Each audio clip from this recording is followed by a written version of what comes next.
Welcome to MPPSC hub. आइए हम start करते हैं। आज मध्य प्रदेश का इतिहास देखेंगे। ठीक है, मध्य प्रदेश के इतिहास में आज हम देखने वाले हैं, इसको समझने वाले हैं। ठीक है, मध्य प्रदेश का प्राचीन इतिहास है ना, जिसे प्रागैतिहासिक काल भी कहा जाता है। इस चीज को समझना, जो प्राचीन इतिहास था उसे प्रागैतिहासिक काल भी कहा जाता है। प्रागैतिहासिक काल को कितने भागों में बांटा गया है? 3 भागों में बांटा गया है। पहला कौन सा है?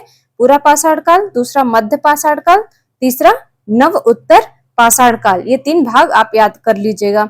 अब 3 भागों को इसमें एक बार हम फिर से देख लीजिए। और 3 पाषाण काल, अब पूरा पाषाण काल को भी 3 भागों में बांटा गया है। ठीक है, अभी तो आपने देखा था प्रागैतिहासिक काल को 3 भागों में बांटा गया था, और ये है पूरा पाषाण काल जो 3 भागों में बांटा गया है। अब यहाँ पे प्रश्न आता है आपका, प्रागैतिहासिक काल किसे कहते हैं, है ना।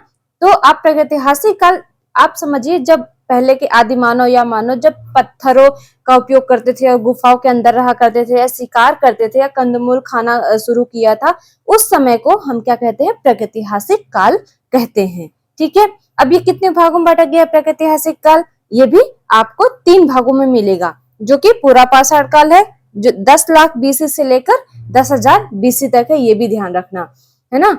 और 10,000 बीसी के बाद जो हमारा आएगा मध्य पाषाण काल, वो हमारा 10 लाख बीसी से 10,000 ये हो गया। 10,000 बीसी से लेकर 7,000 बीसी तक कौन सा आएगा? मध्य पाषाण काल आएगा। और फिर नव उत्तर पाषाण काल की बीसी कितनी है? 7,000 बीसी से लेकर 4,000 बीसी तक ये हमारा रहेगा। ठीक है, अब पूरा पाषाण काल को निम्न पाषाण काल भी कहा जाता है, ये भी ध्यान रखिएगा। अब पूरा पाषाण काल का इतिहास का वह कालखंड है जिसे मनुष्य का जीवन निर्वाह शिकार पर आधारित था, और इस समय मनुष्य ने आग का आविष्कार तो किया था, किंतु इसके उपयोग के बारे में उसे कोई जानकारी नहीं थी। तो सबसे शुरुआत कहाँ से हुई थी? यहीं से हुई थी, जो हम पहले भी पढ़े थे कि आदि मानव ने शुरुआत कहाँ से की थी, तो सबसे पहले यहीं से की थी। ठीक है, अब ये मध्य प्रदेश में चंबल, नर्मदा, बेतवा, सुनार, सोन नदी घाटियों में इस काल के हथियार, औजार, झोपड़ियां आदि साक्ष्य प्राप्त होते हैं। मतलब यहाँ पे इस घाटियों के पास पे हथियार और औजार के कुछ कुछ साक्ष्य यहाँ पे प्राप्त हुए थे। ठीक है, लेकिन यहाँ पे समझिएगा, नर्मदा घाटी जो है पाषाण कालीन मानव सभ्यता के विकास की मुख्य भूमिका रही है। कौन सी? ये नर्मदा घाटी। ठीक है, पाषाण काल की। और यहाँ पे हस्तनिर्मित और प्राकृतिक वस्तुओं का उपयोग किए गए थे, और कुछ और भी औजार ऐसे प्राप्त हुए थे यहाँ पे। कहाँ पे? नर्मदा घाटी पे विशेष रूप से। ठीक है, जो मानव सभ्यता का विकास हुआ था। ठीक, अब पूरा पाषाण काल मध्य प्रदेश की कौन सी घाटियों मिला, ये आपका प्रश्न यहाँ पे बनेगा ही बनेगा, और एमपीपीएससी में आता ही आता है। तो यहाँ पे देखिए, ये कहाँ से बनेगा? चंबल घाटी में, नर्मदा घाटी, बेतवा घाटी, सोनार घाटी, सोन घाटियों से ये मिला है। ठीक है, ये औजार जो भी हमारे पुराने औजार ये थे, सब यहाँ से इस घाटियों से प्राप्त साक्ष्य हुए थे। ठीक है, यहाँ पे आप देखिएगा, सबसे ज्यादा मध्य प्रदेश में पाषाण कालीन साक्ष्य सबसे अधिक कहाँ मिले हैं? तो नर्मदा घाटी में मिले हैं। ठीक है, अब यहाँ पे नर्मदा घाटी बहुत मुख्य घाटी मानी जाती है। ठीक है, प्राचीन सभ्यता की। अब प्रमाण या साक्ष्य पाषाण काल के स्थल कौन कौन से, ये हम देख लेते हैं। ठीक है, तो इसके भीमबेटका, हथनौरा, पिपरिया, भेड़ाघाट, भूतरा इसके स्थल हैं, जो ये प्रागैतिहासिक काल के साक्ष्य प्राप्त हुए हैं। ठीक, अब पहला है भीमबेटका। तो भीमबेटका को हम देखते हैं कि रायसेन जिले में अब्दुल्लागंज में स्थित, कहाँ पे?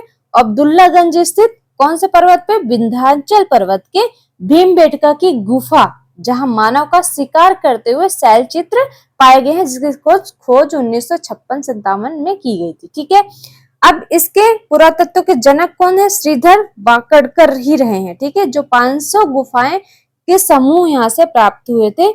इस प्रकार ये विश्व का प्राचीनतम सबसे बड़ा गुफा समूह माना जाता है। कहाँ पे? यहीं पे। कहाँ पे? भीमबेटका पे। ठीक है, भीमबेटका पे सबसे बड़ा समूह माना गया है। ठीक, अब देखते हैं हम 2003 में इसे यूनेस्को ने अपने ही विश्व विरासत सूची में शामिल किया था। कब? 2003 में। उदाहरण यहाँ पे रंगीन चित्र, पशुओं का शिकार समूह, तारों के चित्र मिले हैं। प्राकृतिक रंगों का उपयोग करते हुए इन चित्रों को देखने को मिलता है। 2003 में ये पॉइंट याद रखिए, विरासत सूची में शामिल किया गया था। अब देखते हैं हथनौरा। हथनौरा क्या है? जगह है। ठीक है, डॉक्टर अरुण सोनकिया ने 5 दिसंबर 1982 को सीहोर जिलों के हथनौरा स्थल के उत्खनन के दौरान मानव जीवाश्म के साक्ष्य प्राप्त हुए, जो कि मानव खोपड़ी है, जो अब तक प्राप्त भारत में सबसे प्राचीनतम मानव अवशेष माना जाता है। इस मानव जीवाश्म को किस नाम से जाना जाता है? ऑस्ट्रेलोपिथेकस नरमोंदिस के नाम से जाना जाता है।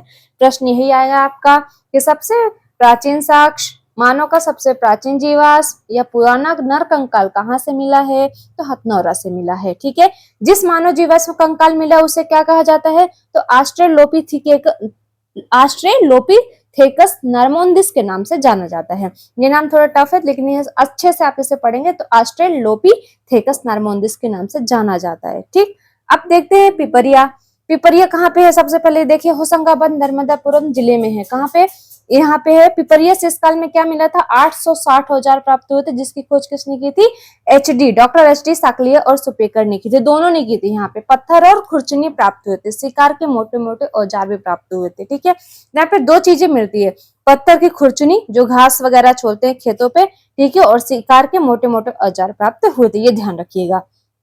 अब भेड़ाघाट देखिए, भेड़ाघाट कहाँ पे? सब जानते हैं जबलपुर के भेड़ाघाट है। ठीक है, तो यहाँ पे क्या मिला था? यहाँ पे जल प्रक्रिया द्वारा वेलित परत फ्लैग के साक्ष्य प्राप्त होते हैं। यहाँ पे आप देखते हैं जलप्रपात है ही है, तो यहाँ पे कौन सी परत मिली थी? वेलित परत फ्लैग के साक्ष्य मिले थे। अब भूतरा देख लेते हैं। भूतरा क्या है? पाषाण काल के स्थल में भूतरा स्थल है, नरसिंहपुर जिले में आता है, ये ध्यान रखिएगा। भूतरा कहाँ पे आता है? नरसिंहपुर जिले के निकट आता है। यहाँ पे क्या मिला था? यहाँ पे मध्य प्रदेश सबसे प्राचीनतम उपकरण माने जाते हैं। ठीक है, भूतरा का सबसे यही पॉइंट याद रखिएगा कि कौन से जिले में आता है भूतरा, तो आपको ऑब्जेक्टिव में या फिर आपको मिलेगा ही क्वेश्चन कि नरसिंहपुर जिले में आता है। और कहाँ पे? यहाँ पे साक्ष्य क्या मिले थे? सबसे मेन बात ये है। ठीक है, तो पाषाण काल के स्थल का भूतरा स्थल जो नरसिंहपुर जिले के निकट है, भूतरा नामक स्थान पे पाषाण कालीन के उपकरण प्राप्त हुए थे। ठीक है, अब आपका यहाँ पे कंप्लीट हो चुका है प्रागैतिहासिक काल। अब हम कल देखेंगे नेक्स्ट वीडियो में आगे। जब तक चैनल को सब्सक्राइब कर लीजिए और ये वीडियो आगे आगे शेयर कर दीजिए अपने फ्रेंडों के पास, ताकि आगे आपको नेक्स्ट अपडेट मिलती रहे।